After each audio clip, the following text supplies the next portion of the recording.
mountains of Montana were my crucible, a jagged expanse of stone and pine where I sought to forge something new from the wreckage of a broken life.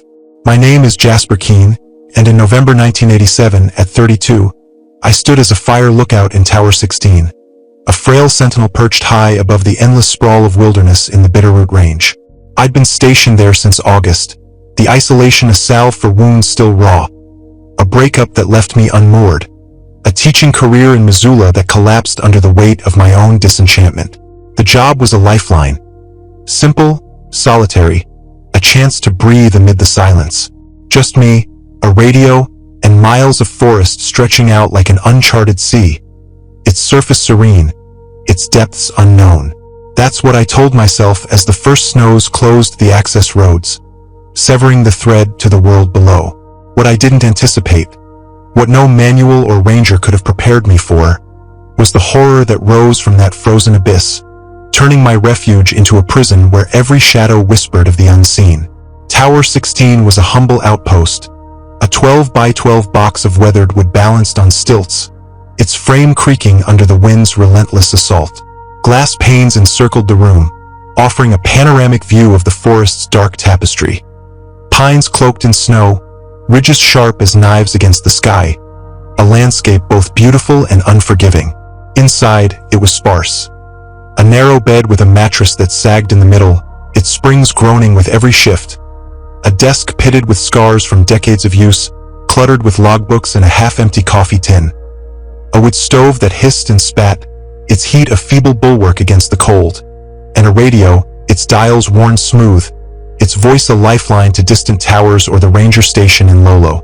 A kerosene lamp hung from a beam, casting a flickering glow that danced across the walls, stretching shadows into shapes that seemed to watch me in the quiet hours. Most days followed a rhythm I'd grown to cherish. I'd rise with the sun, its weak light filtering through the frost-etched windows, and brew coffee on the stove, the bitter scent grounding me in the stillness. Through the binoculars, I'd track the forest's pulse. Elk threading through the underbrush, their antlers glinting in the dawn. A bear lumbering across a distant slope, its bulk a fleeting shadow. The occasional hawk slicing the sky, wings cutting through the wind's howl. I'd log weather shifts, clouds piling over the peaks, snow flurries thickening into storms, and report smoke if it dared rise, though the wet cold of late fall kept fires at bay. By November, the hikers had vanished, their trails buried under drifts, leaving me alone with the trees and the wind's mournful song through the pines. The solitude wrapped around me like a second skin, a comfort I'd craved after the chaos of human ties. I thought I'd found peace, until November 19th, when that peace shattered, and the wilderness bared its teeth. The cold that day was a predator, sharp and relentless, clawing through my layers of wool and flannel, seeping into my bones despite the stove's meager warmth. Snow had piled high around the tower's base, drifts swallowing the stilts until the structure seemed to hover above a white void, its legs half lost in the frozen tide. The sky hung low, a gray shroud that drained the world of color, casting the forest in muted tones of ash and shadow. The radio had been silent for days, its static a dull hum I'd tuned out, a reminder of my severance from the living world. I was curled in my sleeping bag, its fabric worn thin, a battered copy of The Old Man and the Sea open on my lap. Hemingway's words blurred as my eyes fought the lamp's dim flicker, the story's stark solitude mirroring my own, until the first knock broke through. Knock! Knock! Knock! Faint, almost swallowed by the wind's low moan, but unmistakable. A sound too deliberate to be chance. I tossed the book aside, its pages fluttering shut, and sat up, breath catching in my throat. My ears strained, parsing the storm's wail for another sign. My mind raced for explanation. A branch loosened by the gale, tapping the tower's frame. A chunk of ice falling from the roof, striking the stilts. I swung my legs over the bed's edge, boots thudding against the floorboards, the sound jarring in the quiet. Crossing to the nearest window, I pressed my face to the glass, breath fogging the pane in quick, uneven bursts. Outside, the snowstorm raged, a swirling chaos of white that blurred the trees into swaying ghosts. Shadows twisted in the gusts, their forms indistinct, but nothing solid emerged. No shape, no source for the sound. The wind shrieked louder, rattling the windows in their frames, and I clung to reason. "A branch?" I muttered, voice thin against the storm's din. "It's just the wind." But doubt gnawed at me, a splinter under the skin. Then it came again, knock, knock, knock. Closer now, sharper, cutting through the gale with a clarity that sent a chill slithering up my spine. This wasn't the cold's doing. This was something else, something alive. I was miles from civilization, the nearest road a snow-choked ruin, the climb to Tower 16 a death march in this weather. No one could be out there, no one human. My pulse thudded in my ears, a frantic rhythm against the silence that followed, and I grabbed my flashlight from the desk, its weight cold in my palm. The beam sliced through the tower's gloom, trembling as I swept it across the snow below. The light caught nothing. No movement, no figure, just an unbroken expanse of white, glinting under the storm's fury. My breath came shallow, fogging the air as I leaned closer to the glass, straining to see beyond the swirling flakes. "It's nothing," I told myself, the words a flimsy shield, just the wind playing tricks. But deep down I knew something was off, a fracture in the natural order I'd trusted. I reached for the radio, fingers fumbling over the dials, the plastic slick with sweat despite the chill. "Tower 16 to Tower 15, you there?" "Over." Static hissed back, a mocking void. "Tower 16 to base, come in." "Over." More static, louder, angrier, as if the storm had severed every thread to the world beyond. I cursed under my breath, slamming the receiver down, and began pacing the small room, boots scuffing the worn planks in a restless cadence. Then it came again, knock, knock, this time loud, deliberate, a sound that reverberated from the door at the tower's base. I froze, every muscle locking tight, breath trapped in my chest. The knock wasn't distant now. It was here, right below me, a presence pressing against the thin wooden barrier that separated me from the night. My mind reeled. There was no way anyone could have reached the tower without crossing the open slope. No way they could have climbed through that storm unseen. The windows encircled me. I'd have spotted them, their silhouettes stark against the snow. "Who's there?" I shouted, voice cracking as it plunged down the narrow staircase, its echo swallowed by the dark. Silence answered, thick and suffocating, a weight that pressed against my ribs. Fear coiled tighter, but so did curiosity, a dangerous twin that tugged me toward the stairs despite the scream of instinct to stay put. I grabbed the old hunting rifle from its peg on the wall, a .30-06 left by some prior lookout, its barrel scratched, its stock chipped, more a relic than a weapon.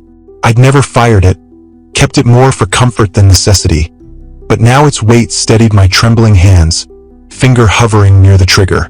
The staircase loomed, a steep descent into shadow, each step creaking under my boots, the sound unnaturally loud in the tower's stillness. My flashlight beam danced ahead, casting jagged shapes on the walls, and my breath fogged in the chilled air, rapid and uneven. The knock rang out again as I reached the bottom, a heavy thud that vibrated through the door, shaking the frame. My pulse hammered, a frantic drumbeat in my skull, as I gripped the flashlight tighter, its beam trembling in my grasp. The rifle felt heavy, its barrel cold against my palm, and I reached for the latch with my free hand, fingers brushing the icy metal. Reason warred with dread. Stay put, wait it out, but the need to know, to face whatever lurked beyond, overpowered me. With a swift yank, I threw the door open, the flashlight's beam cutting through the darkness like a blade, slicing into the storm's heart. Nothing, no one, just snow falling in thick, relentless flakes, piling against the threshold, and a wind that had dropped to an eerie, unnatural hush. The cold hit me like a slap, clawing at my exposed face, numbing my cheeks as I stood there, beam sweeping the void. I scanned the ground, pristine, undisturbed, no footprints marring the fresh powder that stretched out beneath the stilts. My breath clouded before me, rapid and ragged, fogging in the frigid air as I lingered, the silence pressing in like a living thing. No tracks, no signs, no evidence of the knocks that had shaken my world. My mind raced, grasping for logic, wind, ice, a trick of the tower's aging frame. But none fit the deliberate rhythm, the intent behind each sound. I stood too long, the stillness sinking into me, until fear, or perhaps cowardice, drove me back inside. I slammed the door, the bolt sliding home with a metallic clank, and retreated up the stairs, the rifle still clutched like a talisman against the unknown. My boots echoed on the steps, a hollow sound that followed me back to the tower's heart. The knock didn't return that night, but sleep was a stranger. Every creak of the stilts, every gust rattling the glass, set my nerves alight, a symphony of dread that kept me pacing until dawn. Exhaustion carved hollows under my eyes, my reflection in the window a gaunt specter. Pale skin stretched tight, dark circles blooming like bruises. When light finally bled through the storm's remnants, I forced myself outside, determined to unravel the night's enigma. The snow gleamed under a weak sun, a crystalline expanse unbroken by anything but my own tracks from the night before. I circled the tower's base, boots crunching through the crust, breath fogging in the crisp air. The stilts rose from the drifts like skeletal fingers. They were scarred by years of wind and ice, but no marks marred them. No scratches, no signs of impact. I knelt, running gloved fingers over the snow, searching for anything. A dent, a disturbance, but found only my own prints trailing back to the door. For days, the world settled into its quiet routine. The radio crackled to life with distant voices. Tower 15's gruff lookout checking in. Base reporting weather updates. I kept my story locked tight, half convinced I dreamed it. The knock's a product of isolation's slow grind on my mind. But the wilderness wasn't finished with me. As November deepened, the solitude tightened its grip, a noose drawing ever closer. New sounds crept into the night, soft footsteps crunching snow beyond the windows. Faint voices carried on the wind like echoes from a forgotten place. I jolt awake, flashlight in hand, its beams stabbing into the dark, but the forest offered no answers. Just trees standing sentinel, their branches heavy with snow, their shadows stretching long and thin. I'd sweep the light across the slope, heart thudding, but nothing moved. No shapes broke the stillness. The voices were whispers, too faint to decipher, a chorus of murmurs that slipped beneath my skin, stirring memories of campfire tales. Ghosts of trappers lost to the mountains, their cries frozen in the wind. Then came the light. It appeared one evening as I stood at the window, nursing a mug of coffee gone cold, the sky a bruised purple fading to black. A faint glow flickered on the horizon, just past the tree line, miles away, a pale, pulsing ember against the dark. At first, I thought it was moonlight glinting off snow, a reflection caught in the ice, or perhaps a camper's fire defying the season's desolation. I grabbed the binoculars from the desk, their lenses fogged with my breath, and trained them on the glow. It hovered steady, unwavering, a beacon that pulsed with a rhythm too precise for nature's chaos. Hours passed, my eyes aching as I watched, but it didn't fade.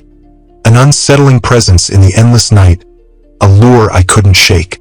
The next night, it moved, slowly, deliberately, inching closer through the trees. I stood vigil by the window, rifle gripped tight, its stock pressing into my shoulder as the glow bobbed and weaved, a spectral dance drawing nearer. My mind churned, camper, hiker, lost soul. But no one belonged out there, not in that frozen waste where even the hardiest would falter. Dread coiled in my gut, a primal terror that sank deeper with each step it took, a weight that pressed against my chest, squeezing the air from my lungs.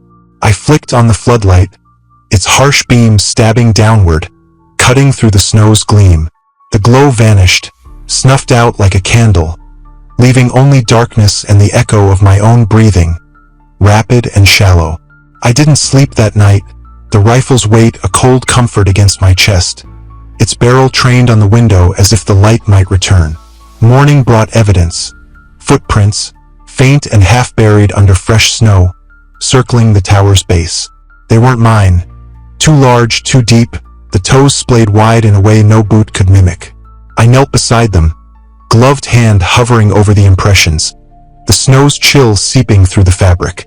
They trailed off into the trees, a path that beckoned me forward despite the scream of instinct to stay put. I followed, rifle slung over my shoulder, snow numbing my legs as I trudged a mile into the forest. The tracks wound through pines, their needles brushing my face until they faded into nothing. A dead end where the snow lay pristine, as if their maker had dissolved into the air. I stood there, breath fogging, the silence pressing in, and felt the forest watching, its gaze a weight I couldn't shake. That night, the light returned, closer still, hovering at the clearing's edge, its pulse a heartbeat in the dark. I stared, heart hammering, sweat beading on my brow despite the cold, as it glowed with a rhythm that felt alive. Then it spoke, not through the air, but in my mind, a soft, insistent whisper. "Come outside, Jasper." The voice was clear as a bell, familiar yet alien, a sound that pierced my skull and sent the rifle clattering to the floor. I stumbled back, boots scraping the planks, hands clawing at the desk for balance. It was my voice, or a twisted echo of it, calling from some shadowed recess I couldn't reach. I grabbed the radio, fingers shaking, desperate for human sound to drown it out. "Tower 16 to base. Come in. Tower 16 to Tower 15. Anyone, please respond." Static roared back, a wall of noise that swallowed my pleas, mocking my isolation. I turned to the window, the light was gone, but its presence lingered, a weight pressing against my skull, a whisper coiling in my thoughts. Days blurred into nights, the light growing bolder, the voice louder, each visit eroding my resolve like water wearing stone. I barely ate, the coffee tin untouched, my stomach a knot of dread. Sleep came in fits, snatched between vigils at the window, the rifle never leaving my side. I barricaded the door with the desk, its legs scraping gouges in the floor, a futile shield against the unknown. The tower became a cell, its walls closing in, the glass a taunting mirror to the dark beyond. On the seventh night, the knocking returned louder, more insistent, a pounding that shook the tower's frame, rattling the stove's pipe, sending ash drifting to the floor. "Come outside, Jasper." The voice thundered, no longer a whisper but a command that echoed inside my head, drowning out the storm's howl. The walls trembled, windows rattling in their frames. As the pounding grew frantic, a rhythm that matched my racing pulse. Sweat poured down my face, stinging my eyes, my sanity fraying with each blow. I couldn't take it. The pressure, the sound, the voice clawing at my mind. I ran down the stairs, rifle in hand, flashlight beam bouncing wildly, and threw the door open, finger on the trigger, ready to face the abyss that had tormented me. The cold hit like a fist, stealing my breath, but I stood firm, beam sweeping the darkness. Snow stung my face, flakes clinging to my lashes, as I scanned the clearing. Then I saw him, a man at its edge, his face shrouded in shadow, motionless, watching. He stood tall, gaunt, his silhouette stark against the snow, a figure that didn't belong. "Leave!" I shouted, voice raw, raising the rifle. He didn't flinch, didn't move. "Come outside, Jasper." The voice wasn't in my head now. It was his, cold and emotionless, cutting through the silence like a blade. I fired, the shot ringing out, its echo swallowed by the trees, but he stood unmoved, a statue of shadow. I fired again, hands trembling, vision blurring as he stepped forward, deliberate and slow, his boots or whatever he wore, leaving no mark in the snow. He was close now, too close, his form resolving into something almost human. Tall and thin, his coat ragged, his hands hidden in shadow. I swung the rifle's butt at him, a desperate arc, but he caught it mid-strike, yanking it from my grasp with a strength that defied his frail frame. The weapon clattered into the snow, and I fell, the cold biting through my clothes as I hit the ground. He loomed over me, his shadowed face inches from mine, the air around him thick with a stench of rot and earth, a grave's breath. "It's time, Jasper." he whispered, voice soft as death, his iron grip closing on my collar. He lifted me effortlessly, my boots dangling above the snow, and dragged me toward the trees, his breath of frigid mist against my neck. I kicked, punched, screamed, my voice lost to the wind, but his hold was unyielding, a vice of cold steel. His eyes, unseen but felt, bore into me, promising an end I couldn't fathom. Death stared back, its promise certain, until a roar shattered the night. A bear, massive and snarling, erupted from the trees, its bulk a wall of fur and fury. It charged, slamming into him with primal force, claws raking the air. He dropped me, spinning to face it, and I scrambled up, snow clinging to my legs as I sprinted for the tower. My boots slipped, breath burning in my lungs, but I reached the door, slamming it shut and throwing the bolt with trembling hands.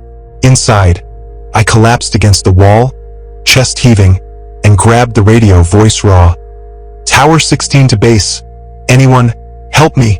Something's out there. I need help now. Static crackled. Then a voice broke through, faint but real. Tower 16. This is base. What's happening up there? Relief flooded me, a wave that buckled my knees, and I spilled the night's terror in a frantic torrent. Knocks, lights, the man, the bear. Get me out, I begged, the words a plea torn from my core. Help arrived at dawn. Rangers in heavy coats, their faces grim as they searched the snow. No man, no bear, no footprints. Just the pristine white, as if the night had erased itself.